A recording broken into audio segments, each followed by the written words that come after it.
Yeah.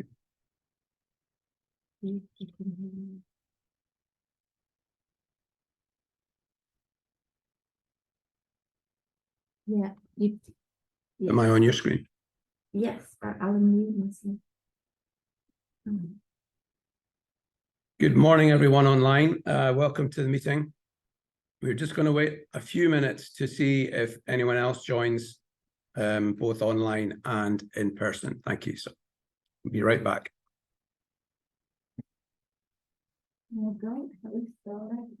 Great.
Good morning, everyone.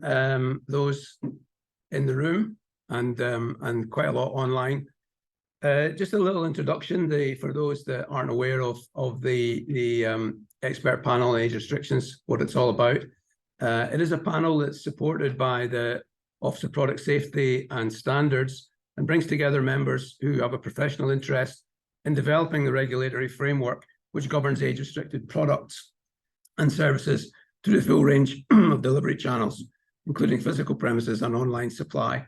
Panel members are drawn from the primary authority network of local government, including a number of trading standards officers, retail and hospitality, trade associations of businesses, age verification providers, and national regulators. We are not any sort of lobbying organization. We take policy decisions and try and make them work in the real world. So our permanent chair, Tony Allen, is busy this week with the conference, although he will be joining us at 11 o'clock. So my name is Ken Daly. I am the National Coordinator for Trading Standards in Scotland, working for the Society of Chief Officers of Trading Standards. I'm very happy to guest chair this meeting. Just housekeeping, usual rules. If you want to make a comment online and it's an open meeting, then just raise your hand. in the room, if you could switch your mobiles off, that would be great. We are going to have a comfort break for 5 minutes, just at 11 o'clock, and then we'll resume till 12 o'clock. Just before we start, if I could, just probably appropriate to give record a note of thanks from the panel to Tony Allen for the work that he and his team have done in getting this conference off the ground this week. It's an unbelievable size of conference, of over 230, 240 sessions, and over 600 delegates. So it really is quite a thing, and we're hoping for some really good outcomes at the end of the week. Thank you. Rianne's assisting me, so it's quite a technological setup here, so hopefully it's going to work. If we just run through the minutes of the panel meeting held on the 23rd of January. Okay, thanks. Just very quickly, we'll run through for any matters arising or items. If I could just pick up on the last meeting issues in Scotland.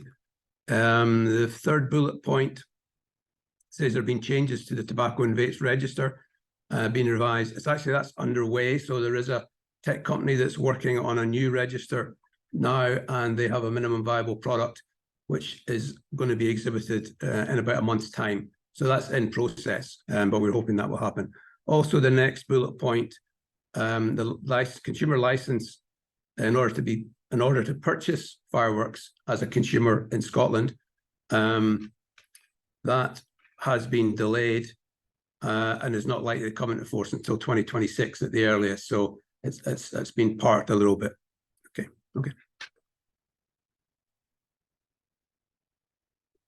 Okay, and then on page 2,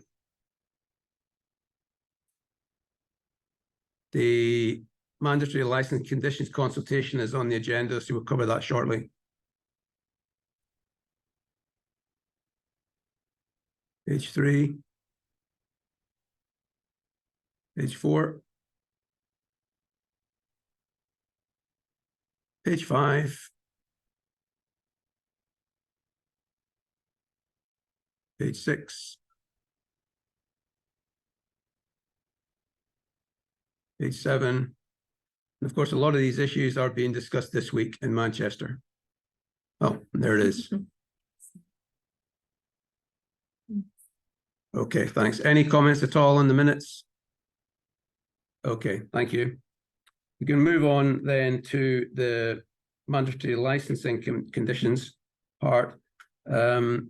This is around the consultation, homeless consultation, looking at the Licensing Act 2003, and a small subgroup was put together from the expert panel to look at this and compile a response, which has gone in. I wonder, is there anyone from the subgroup that's on the call that could perhaps go through this a little bit? I wasn't on the subgroup.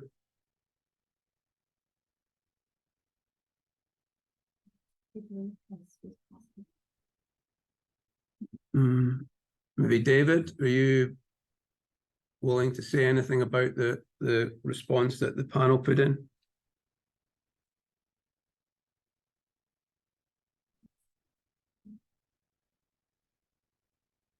Okay, could you put the response up, Rianne, we can work through it.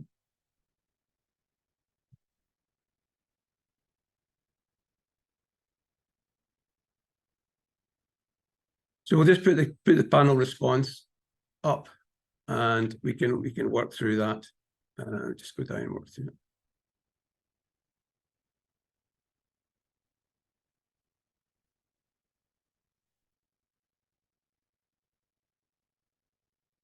So one of the important issues was around being able to present digital identity certified against the UK Attributes Trust Framework to confirm their age, which the panel obviously agreed with.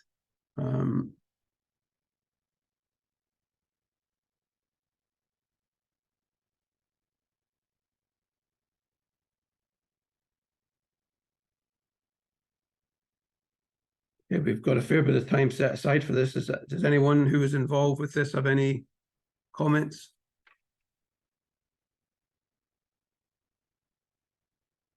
I wasn't involved in it, but I thought that. Sorry, could you just could you just identify yourself? Sure, I'm Kelly Moss from the Wine and Spirit Trade Association.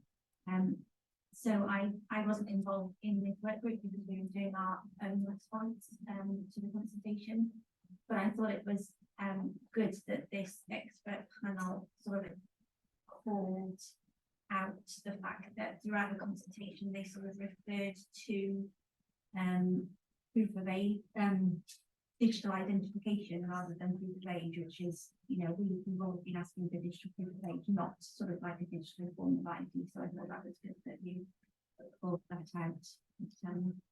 I think David Lucas is trying to share something.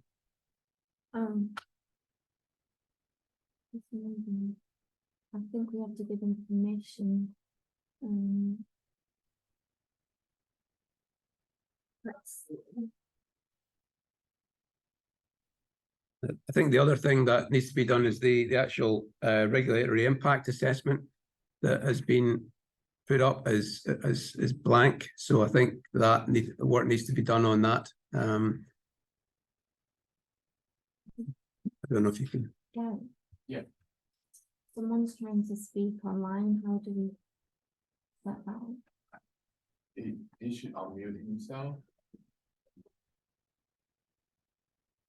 Maybe they wasn't maybe- able to. Maybe if unmute. I'll.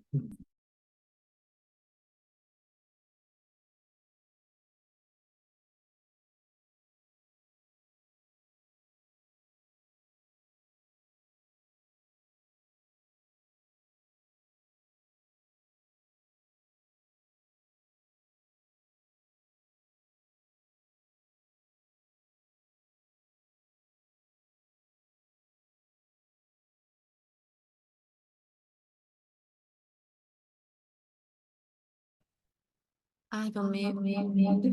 Oh my god.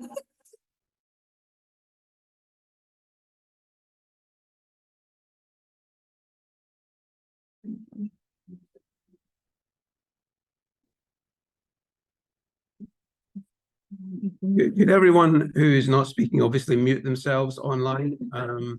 David, we're not sure what the technical problem is.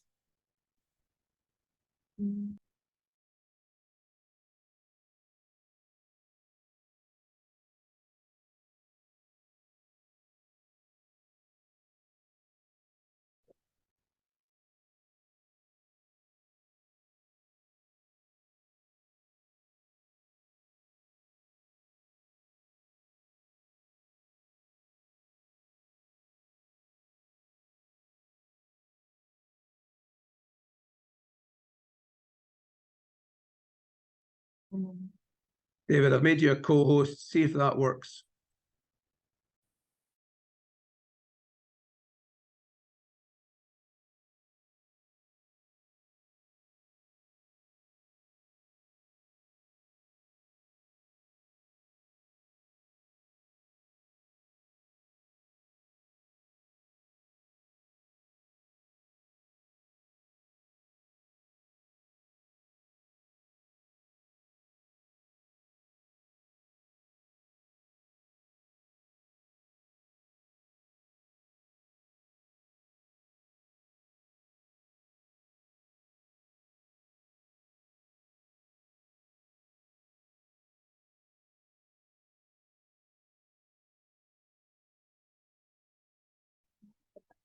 Okay, bear with us, everyone. We're just trying to see why this isn't working.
so now they should be able to hear Yeah, us. participants trying to speak Yeah, but it's a and participant. it's not working. With this guy, David Lucas. Is he unmuted?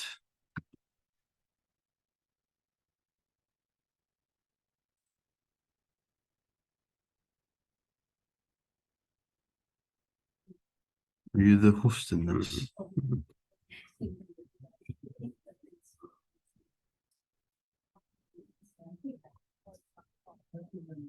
He's not unmuted.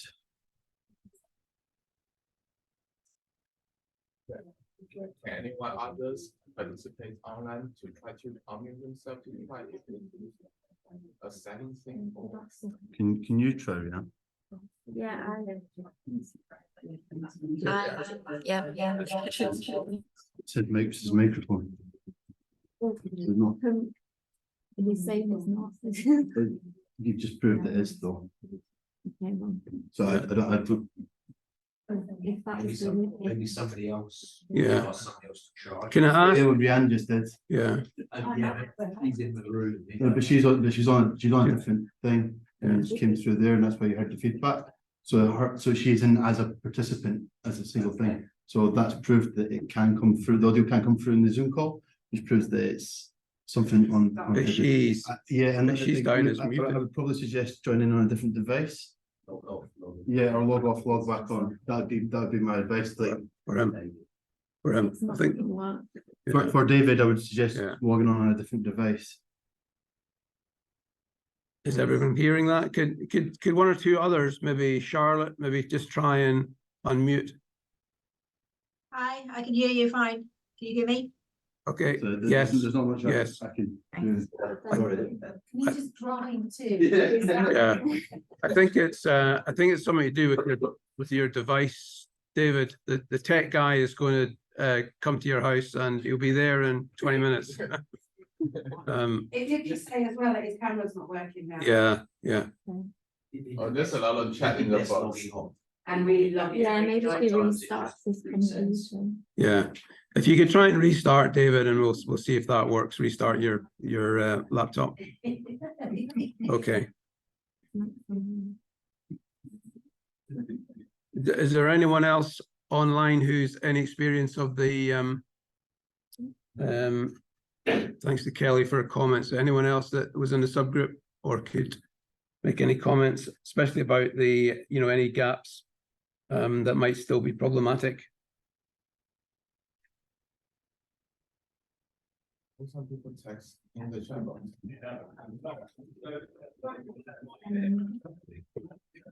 I think John Riley was in the group.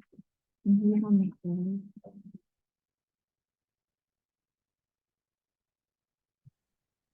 Hi, it's John Miley here. I was in the group. I came from it from a slightly different angle, although I didn't have a problem with the response from the group. I had a slightly different response in terms of some of the enforcement issues. I think just mainly on the training of enforcement officers and what have you. But the response overall, I thought was quite well considered. Okay, thanks.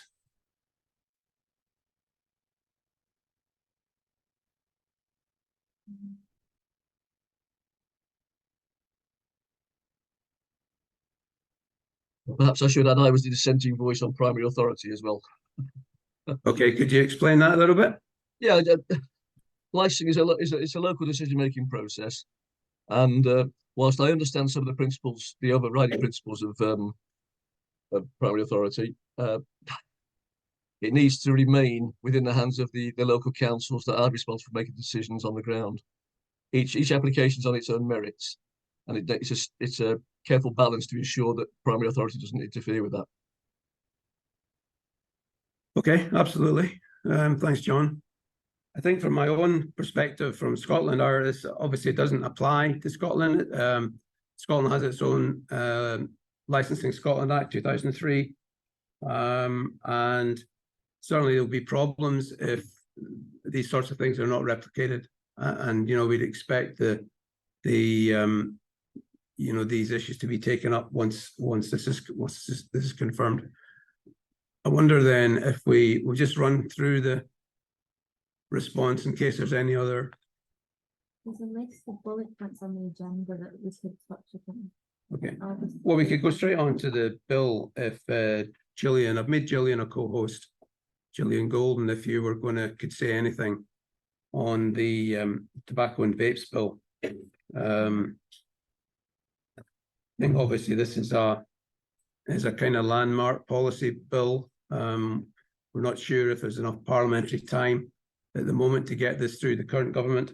But it's certainly the rather radical step of the no one born after January 2009 ever been able to access tobacco is a radical one, and will cause issues for at point of retail. You can imagine with the current age verification processes that are in place.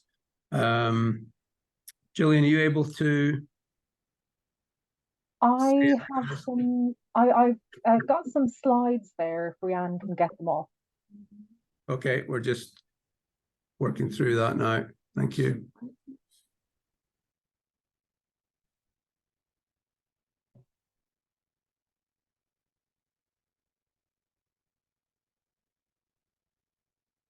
I presume everybody can hear me. Yes. Okay, brilliant. Yeah, so I prepared just a few slides to give people a very quick overview. I'm sure some of you will have read it in detail, others maybe not so much, but I'll fly through these. So next slide there. So I just wanted to put it in context very quickly and maybe just clear up some of the confusion caused by the media and others that this bill is completely separate to both the single-use vapes ban and the vape duty announced in the last budget. So the single-use vapes ban, there's already draft statutory instruments for England and Scotland. Sorry, Gillian, if I could just interrupt that. I should have reminded attendees of the Framework Convention on Tobacco Control. Oh, sorry. So we're signatory to that. So any industry interests, if you could identify that before you start speaking. But sorry, Yes. sorry about that, Gillian. I'm Chief Executive of the Independent British Vape Trade Association, and we don't have any conflicts of interest with the tobacco industry. Thank you. Okay, so the draft statutory instruments for the single-use ban are already published for England and Scotland, and that's secondary legislation amending the Environmental Protection Act. So the Tobacco and Vapes Bill, completely separate. There is consensus by the 4 nations to move ahead on this, and it is a piece of primary legislation. Next slide. So it was introduced to the House of Commons on the 20th of March. The second reading of the bill is next Tuesday, the 16th. The bill contains provisions for the Scottish and Welsh governments to both adopt and then further regulate, as I'll go through a bit later. And Northern Ireland has already indicated it will be falling behind the UK government's plans whenever the Northern Irish Assembly can get around to that. Next slide. I'm just going to very quickly pull out some of the provisions from the bill.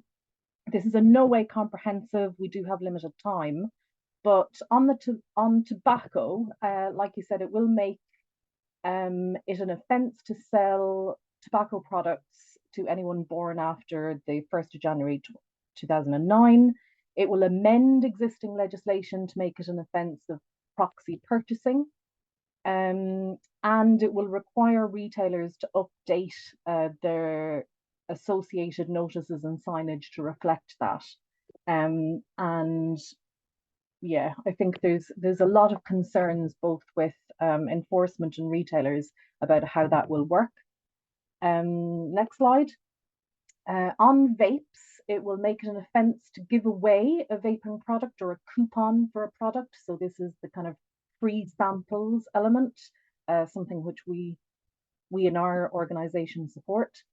And then very important to make the distinction that the bill will not regulate these aspects of vaping products, but it does seek powers to further regulate. And also important to note that the bill does not make a provision for statutory consultation to happen on any of these potential future regulations. And they are, on the surface anyway, just copied and pasted over from some of the tobacco product regulations. So it's seeking powers to regulate displays, so displays in retail premises, and it seeks the power to either prohibit, make requirements, or apply limitations on retailers of those displays. On retail packaging, it basically seeks powers to regulate everything about a retail package, down to the texture, size, or even any features on the pack that can distinguish different brands. Next slide. So also on vape products, it's seeking powers to regulate the contents and flavors, and may include how the flavor of a product is to be determined, which I'm not sure that we understand really what's meant by that yet. And then other product requirements. So once you take the product out of the package, requirements of what product might look like, the size and shape of it, and any other features that can distinguish between different brands. The appearance, size and shape, hopefully that will get rid of some of these products that are designed to look like water bottles or designed to look like milkshake containers, etc. Next slide, Rhian. So then there's also powers being sought to extend the provisions that are on vape products to other nicotine products. And what is meant here at the moment is mostly those nicotine pouches. So it's seeking the powers to ban the sale to under 18s, proxy purchasing, and then the free samples as well. So those are the tobacco-free nicotine pouches that I think are becoming a little bit more popular with young people at the moment. Next slide. There is provisions in the bill to introduce fixed penalty notices for tobacco sales, proxy purchasing, and the free samples. The fixed penalty notice is only £100. I am not sure if that is a good enough deterrent, but it also seeks powers to change the amount of those FPNs. And then it makes provisions to use the proceeds from those fixed penalty notices to enable enforcement officers to use those proceeds for this act, Tobacco Advertising and Promotion, the Smoke Free Premises Act, and the TRPR, which is covers both tobacco and vape products. Then we have provisions for restricted premises orders and restricted sales orders for persistent offenders, 3 strikes within 2 years via a magistrate court. Sorry, next slide. There we go. And if a restricted premises order is breached, there's further fines for those breaches. The order can be in place for a maximum of 1 year. For the premises order, it would prohibit the sale of all of those products. And then you'll see at the end, it also puts in the provision for the other nicotine products, such as those pouches. And then for the restricted sales order, it would prohibit those individuals rather, for having any management functions with any premises. So that is a whistle-stop tour of what is in the bill. We know that this government is under a strict time constraint with getting legislation through before the election. I think their plan is to have this through or fairly through the process by the summer. But of course, we don't know when the election will be yet, so that's kind of all up in the air. But the second reading is Tuesday. Okay, thanks, Gillian. Some comments in the room? Robin Toombs from a company called Yoti, which is an age checking provider. Gillian, thanks very much for that. Could you clarify, is it only on licensed, physical stores, the bill, or is it also on online purchase of vapes? So the powers that are being sought would it basically both. The powers being sought specifically for bricks and mortar retailers around the displays, but the age restriction part would cover online as well as in stores. Thank you. Yeah, thanks, Robin. Yeah, I mean, it makes no substantial difference to the situation at the moment. I think. Just to pick up on one or 2 points there, Gillian. I think it's good that there's a four nations approach, a kind of consolidation across GB, because obviously Scotland has been ahead of the curve on a lot of these issues. I have to say that.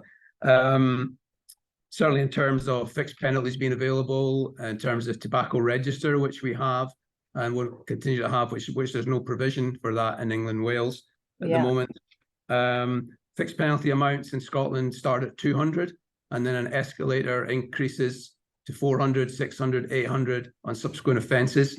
And that's maybe something that ministers will consider under the powers that are in there. I would agree with you, £100 is not a lot, especially as you discount it by 50% for payment within 14 days. Yes. The discount in Scotland is £50, so it's a lot less. So if you're hit with a 400, you've got to pay 350.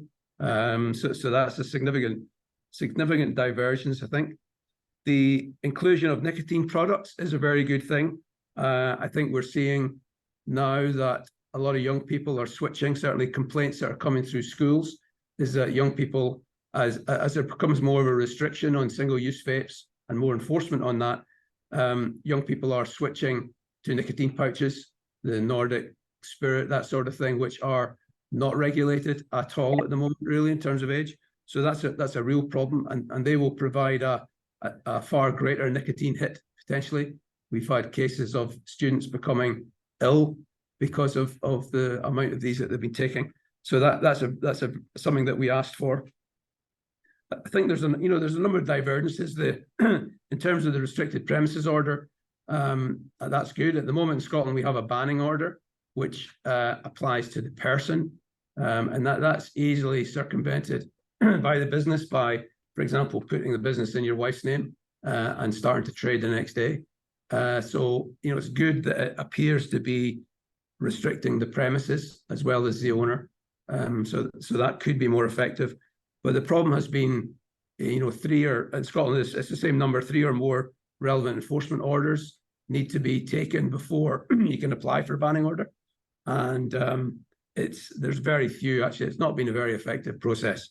We're also pushing for things like offenders who sell illicit tobacco, for that to be taken as a relevant enforcement action, which it isn't at the moment. So you could have someone that sells illicit tobacco and continues to sell legitimate product as well. So it's just not good. So there's a number of these issues which really should have been ironed out at this point, but there's certainly an opportunity. Any other comments from online on this? As Gillian said, it's early days yet. We've just seen this bill. So there will be opportunities in the future to work through the panel on the consultation response. I don't know if we've managed to go back to the license conditions. It's David. Can I just ask a question? It's not my area of expertise, this, but Sure. Would this affect shisha bars as well? Yes. Yes, all the tobacco products, still tobacco product. So it would be, if you're selling shisha, yeah, absolutely. It's in terms of illicit, it's not a big issue for HMRC. There's just the quantity's not there, and there are certain technical aspects to it which I'm not too familiar with. But yes, it would cover shisha sales. Can I just ask a question? Yeah, in the room. Sorry, can you just? Oh, sorry, my name's Kazaya. I work from IGO, from a company called IGO. We're the UK's first off-sided proof of ID, proof of age, and contactless prepaid smart card. Okay, and you're not connected to the tobacco industry in any way. I'm not connected to the tobacco, but we are age we are a provider of proof of age. Sure, yeah. So essentially we are kind of connected, not through the tobacco industry, but age. You got it. Yeah, carry on. And shoot, I'm really sorry, I've forgotten my point. Oh, sorry, that was it. So the banning of tobacco products to anyone born under 2000, past 2009. So for example, if I have a son who's born in 2012, obviously I know that of his age, he's not able to buy products. But once he reaches 16, is he still banned? Absolutely, yeah. That's how it's going to go. In perpetuity. So the market, if you like, shrinks on a continual basis until a certain point when you get to that level where you basically got tobacco free. So is that like less than 5% of the population? So you could be 40 years old but born. Oh yeah, you could be. You're banned from buying tobacco. Yeah. Okay. Yeah, which causes obvious difficulties at point of sale for proof of that, and that's probably where technology will come in and be much more appropriate to use. Okay, thanks, John. Any other points?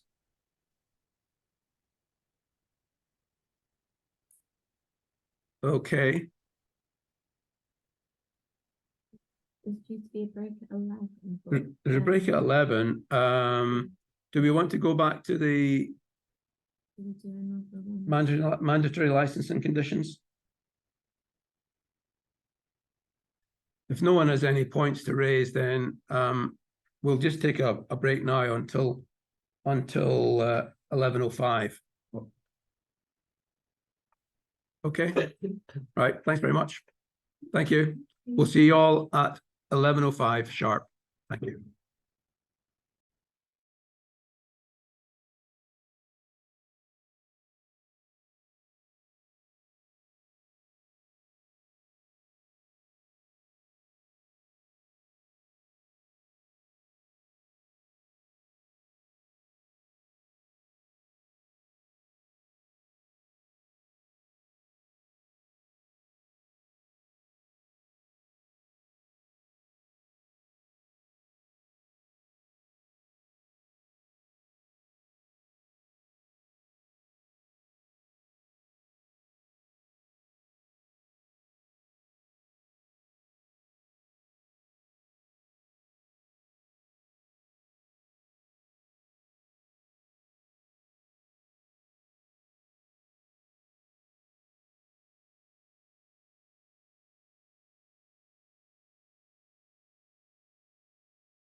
Well, welcome back, everyone.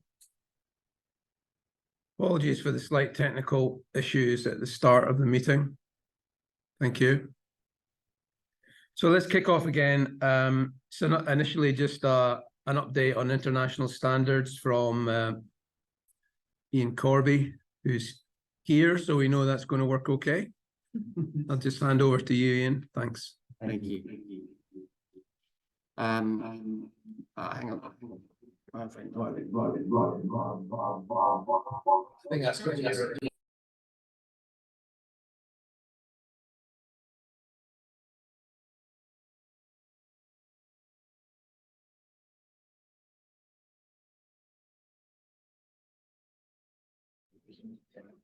Yeah, that sounds better. I'm hoping people can hear me.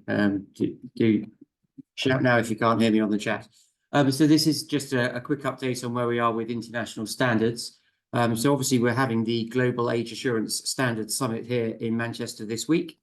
And on the agenda are the 3 standards, ISO 27566, which is part 1, which is a framework, part 2, which is around benchmarking, and part 3, which is around interoperability and other matters. So just to sort of go through each of those in turn, the framework document is the furthest advanced. So it's on its, I think, version 2 of the working draft, and we're hoping that at this meeting the ISA will approve it to become a committee draft. Committee drafts are relatively stable documents. They shouldn't be changing very much after this, which means industry can start to look at them and plan on them as the basis of their sort of development needs. It's not quite available for people to be audited and certified against, but it does at least allow people to begin to prepare for those audits, so that once the ISO signs it off and publishes it as an official global standard, then that process could begin immediately, and people could quickly get their certification and demonstrate that they were operating in compliance with the ISO standard. So that first standard is a framework, so it really covers the overall concepts of age assurance. So this is the terminology. So we finally defined that age assurance is the broad term, and sitting within it are 2 subcategories of age verification, where you work from a date of birth and you check you've got the right date of birth and that it belongs to the person who's claiming it. And age estimation, where you just use obviously somebody's face or voice or any other means that might be developed to estimate their age. So you will potentially never know their actual date of birth because you just have an estimate of what you think they are likely to be with a statistical margin for error. So that is sort of defined in the standard. There are references to data security and privacy standards that people would also have to comply with if they wanted to be certified to that standard. And we begin to touch on different levels of age assurance. So this is the concept that not all age checks are created equal.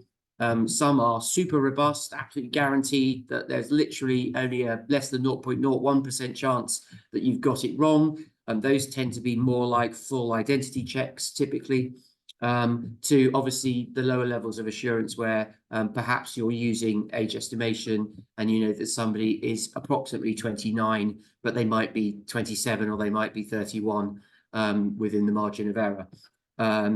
Of course, that you can still be very certain that they're over 18 if that's what you need to know. So it's not necessarily the case that estimation is always a lower level of assurance than verification. So we cover that in that. In the part 2, which is probably still going to stay at the working draft level, so maybe still looking perhaps 18 months out before that's finalised, that will cover benchmarking. So going into more detail about those different levels of assurance. So as well as the headline rate of how often we are right, which clearly is the thing that matters most, we're also sort of interested in, well, if we're wrong, how wrong are we?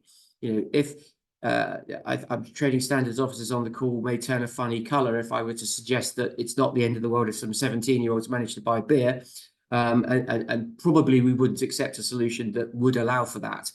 But the sense there is that there might be lower levels of assurance where there is some margin for error, but if it's only a small margin, we're obviously much less worried if it's a 17-year-old accessing pornography, for example, than if it's a 5-year-old or an 8-year-old.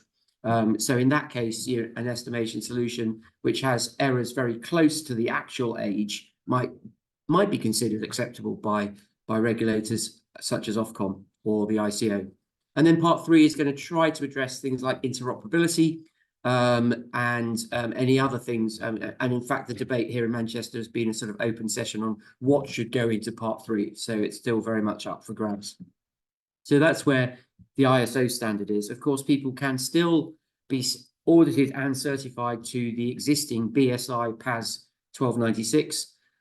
But that does have a date of 2018 on it, which sometimes people will be maybe a bit suspicious of, because it feels quite old in tech to be dealing with something that's 6 years from 6 years ago. But actually, it has stood the test of time, and certification is still available. And then just sort of in parallel, we've been working on the IEEE standard 2089.1, and that's a standard for age verification, including age estimation. Slightly different way of using the language, because it was more focused for the US market, where the IEEE, which is the Institute of Electrical and Electronic Engineers, I believe, is a better known brand. And they actually approved a standard, which I was the technical author on, but people like Tony Allen were involved in the working group. And that was approved a week and a half ago. So that's going through the preparation for publication process. So that will be a standard that people could certify against very soon. And we're just looking at what the commercial arrangements would be to certify with the IEEE brand added to somebody's certificate. That is more of a business process, a start to finish. Okay, if I want to do age assurance, how do I start? You start by deciding where you want to be compliant. You check what the laws are. You then decide which methods you're going to use, which will comply with those laws, and then obviously apply the data security and privacy considerations that underpin the whole process. So that's the IEEE standard. So those are the sort of the 3 streams. We've got the existing BSI, a fresh IEEE standard, and very soon an ISO standard, and a couple of other parts of that standard to follow over the next year or 2. So with that, I'm more than happy to take any questions people may have. Thanks, Ian. Are there any questions from the floor or online? Just raise your hand.